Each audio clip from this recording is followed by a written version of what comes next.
Good morning. Happy Friday to everyone. My name is Sean Farr.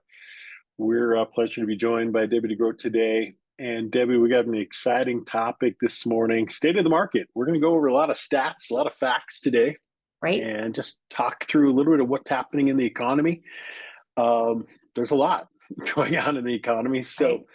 we can be fairly brief and short today. We'll see if we last to actually get through full 30 minutes, but I think there's a lot to talk about, Debbie.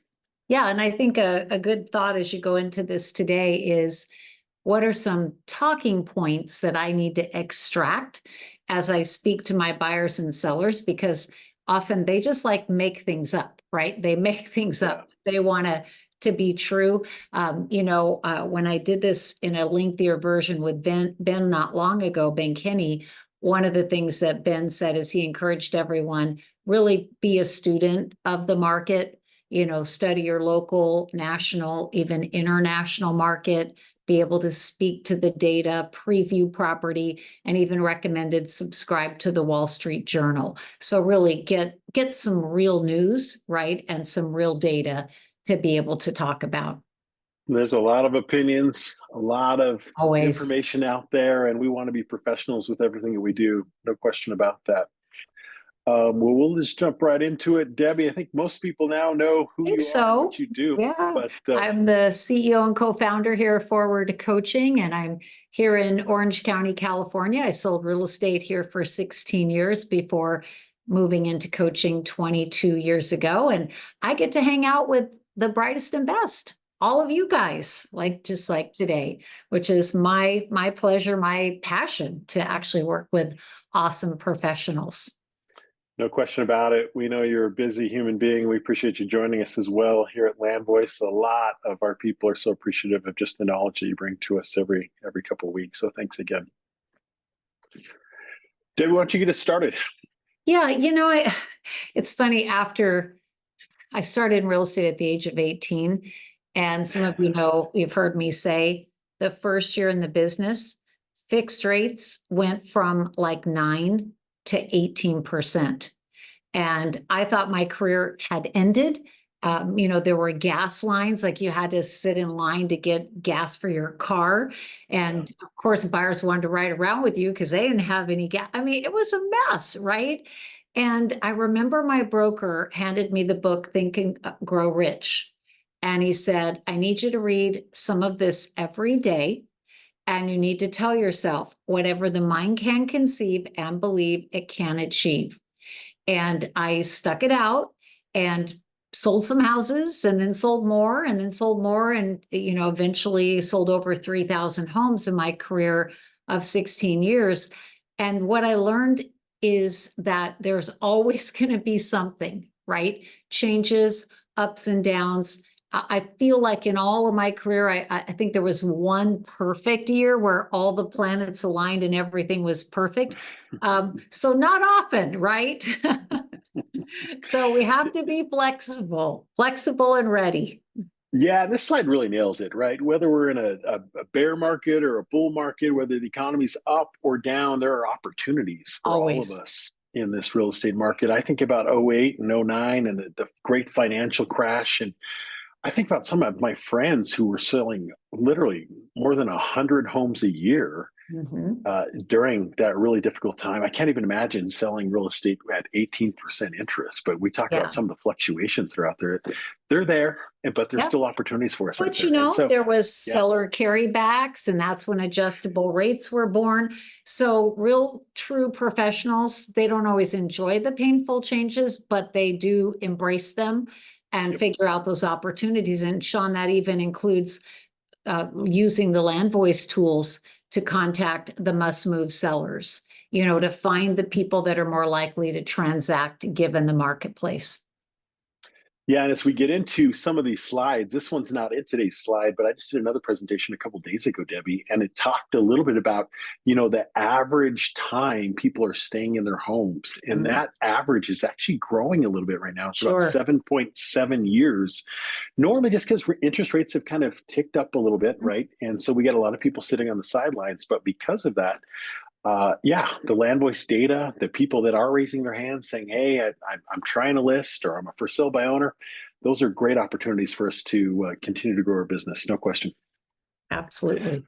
So let's dive right into it. A couple of stats. We want to throw a lot of stats and a lot of details at you guys today. And these are the things that we do know. Again, a lot of thought and a lot of opinion out there. But one of the things that we do know is there's some cracks in our economy, right? Like there's some things happening. And one of those things is the economy slowing down a little bit. And especially what we're seeing here and what we're reading a little bit about is, the professionals out there. We work a lot and very closely, Debbie, with Goldman Sachs. Right. And a lot of people are now saying that, yeah, there's a probability of a recession, about 25% probability. Definitely things are slowing down in the first half of this year. But we do expect things to pick up in the second half. And great news about that is we're a month and a half away from kind of entering that second half. And Sean, on that 25%, which it was like, oh no, when I saw that. And Yeah. yet what Goldman explained to us is there is always a chance of recession. That's a given in any year, Every every year. year, there's always a chance. And their point that they made was that 25% probability is actually a very low probability. So I'm glad that you pointed that out because yeah. some people kind of read it and they're like, whoa, but you're right. Well, that was how I felt until they explained it. I'm like, oh, okay, that makes makes me feel a little bit better. Makes a lot more sense. The other thing that we're seeing is 2.2%, right? So we see that the US economy is growing by only 2.2%, which is actually a reduction from last year. We saw in 2023 about a GDP growth, gross domestic product, of about 2.5% last year. So again, some little cracks, definitely some things that are slowing down in the economy. These aren't huge numbers. These are gradual swings, right? One way or the other, but definitely something we're seeing in 2024. Okay. Now, this to me is the big elephant in the room, Debbie, and it's inflation, right? When we talk about interest rates going up and affordability of housing and homes, really the fight right now is with inflation. And the annual inflation rate in the US was 3.5%, right? And that's in the last 12 months, ending in March. We're going to look at that again in May, and that's coming up soon in the next week or two. But previously, we're seeing inflation about 3.2%. So it's this constant fight. The Federal Reserve's trying to protect the economy and what's happening. They're also trying to fight inflation. And right now, with inflation continuing to go up, we might talk about this in another slide, Debbie, but we saw the Federal Reserve really teased us earlier this year, and even in late of Q4, where we're anticipating 4 to 6 interest rate drops this year. And because inflation continues to rise a little bit, they're having a hold, aren't they? Right. They're holding on it. Yeah, and that's the real struggle with rates and then just with inflation as well. When you were talking though a minute ago about the pent up demand, I saw that, right? When rates were 18 and then later, eventually they went to 14 and then to 12. And then when they hit under 9, it was like the floodgates opened and all of these sellers that had been waiting to sell sold. And so the good news is if you do your prospecting and you find those now sellers and buyers, but you also do those nurtures, and I know some of you are using the awesome CRM Brivity, and just be really wise about capturing all those conversations, putting them in your nurture category, because there will come a time where that will break loose and you will ride that wave. Sean, I remember 1 month I listed 20 homes that were all the first time buyers I had sold houses to early in my career. And then they were sitting waiting because they wanted to buy their next house. And they were waiting for rates to drop. Gosh, it's so important in today's economy and what we're talking about, right? We want to build different pillars of income, but more importantly, if you have the foundation in place, that's what's in front of us, is being able to list 10, 15, 20 homes in 1 month. That's definitely the opportunity. It happens. It's just that tidal wave that will come. Yeah, no question. A couple other things. So the labor market's interesting. It's been strong, it's been good, but we saw again a little bit of some weakness in the economy and what's happening. So they anticipated about 240,000 new jobs being created. And we only saw about 175. That did prompt a little bit of an mortgage interest rate drop, probably with bond markets and some other things. But we saw some cracks in the economy. We didn't see quite as many new jobs. Mortgage rates did kind of correct a little bit. We are hoping for something from the Federal Reserve. Didn't see that, but did see a little bit of a rate drop with mortgages in general. And then again, as far as inflation's concerned, we're going to look for a little bit more clarity and some more numbers that are coming out over the next few weeks. Mm-hmm. All right. So following the weak job report, I just kind of referred to this or mentioned this, but we did see that quarter point interest rate drop. That wasn't the Fed. That was just kind of mortgage rates adjusting a little bit. The Fed has stated that there will be no additional rate cuts until inflation eases. We talked a little bit about this earlier as well. Only one rate reduction is anticipated in 2024. Man, gosh, that hurts after feeling that we'd have 4 to 6 of those this year. But again, inflation's the enemy. And that's the thing that it's the big tug of war that's happening right now, isn't it, Debbie? You know, and I was with the Goldman Sachs team that we meet with each quarter, and we're going back into last year, and they were projecting, that there would be these rate drops. And I remember asking one of them, "Are you sure?" He said, "Well, if I were sure, I'd be so rich, I wouldn't be sitting in this room working right now." And his point was, no one can time the market. We can study the market. We can make our best adjustments. But if your buyers and sellers are looking to time the market, it's really difficult to do that.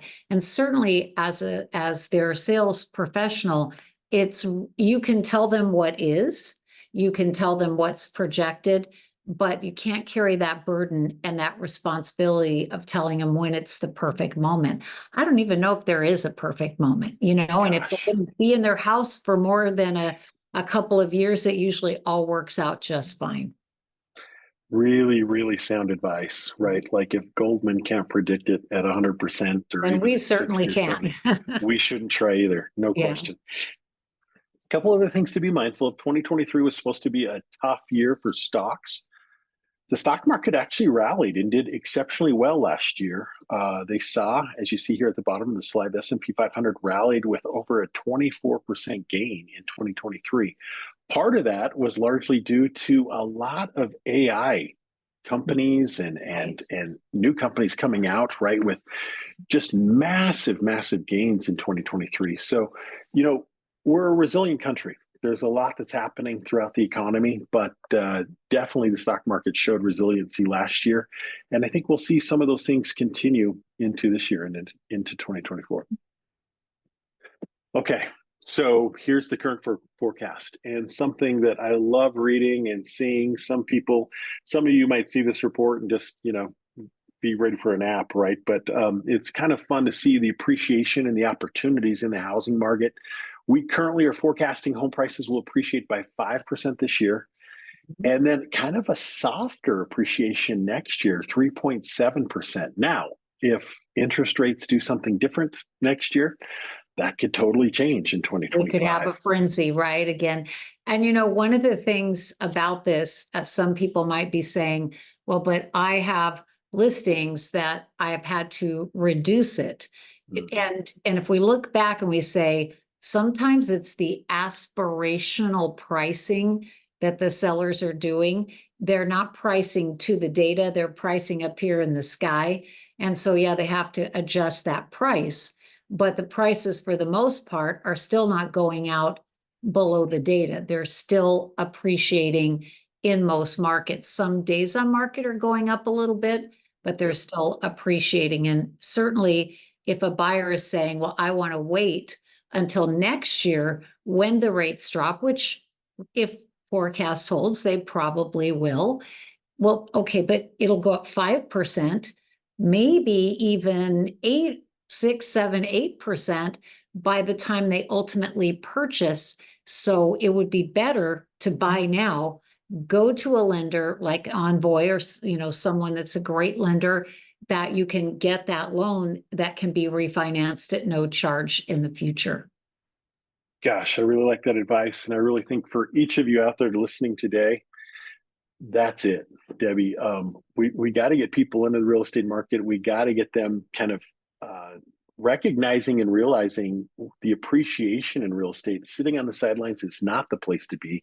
Well, We and you could want do them. the math, right? You could Yeah, actually sit with them and do the math and say, based on today's rate, let's assume it took a year for rates to adjust. Talk to your lender, they'll give you some advice, and you say, okay, you're going to pay this amount of interest. But if the prices went up 5%, that's going to impact your purchase by this amount. If rates drop and you get into a multiple bid situation and you have to bid 5, 10, 20% above, see, it's a no-win scenario, really, to wait. And Ben said something, and I hope I'm remembering it correctly when we did this together, that in 2023, there were 3.7 million transactions in the US. Very, very, very low, right? That's like probably the extremely low. lowest in my career. But he said that this year forecast was 4.5 million. So it is improving. It's still low, but it is improving. And then also there is the rumblings and rumor that with all the NAR changes, that there could be as much as 30% of those who hold a real estate license. I don't consider them a professional like all of you. This might be someone that has their license, they sell 1 or 2 homes a year, or they sell 1 or 2 because they're at the end of their career. And on each bookend of that, where they just say, I'm out. I don't want to make the new adaptions. I don't want to have to ask a buyer to sign an agreement. I don't want to deal with all of this. I'm out. Well, if 30% left the industry, that could potentially put another 500,000 units, not over and above the 4.5.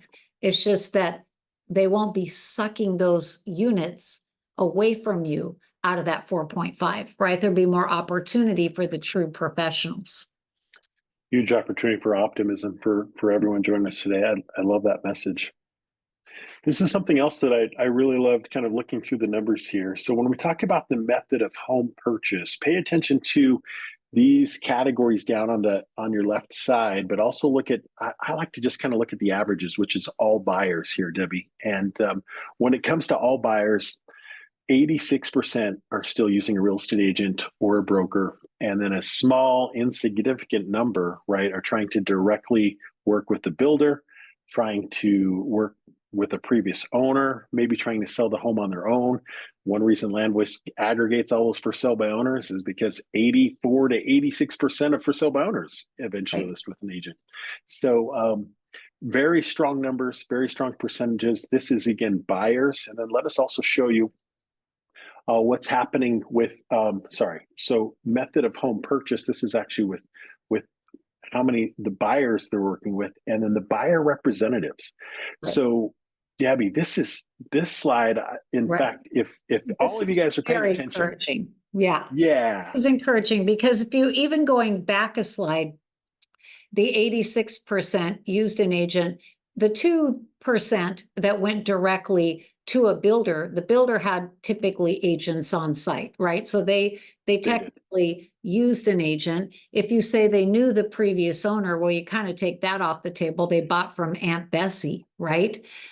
So this is very encouraging.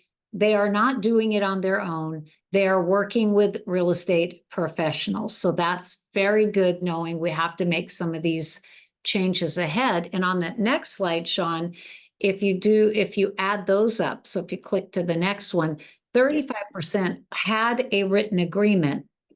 18% said they made an oral commitment or agreement to their agent.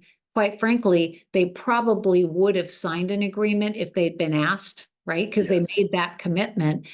14% said they didn't know, which means they weren't necessarily opposed to it. They just didn't even know if they did or not.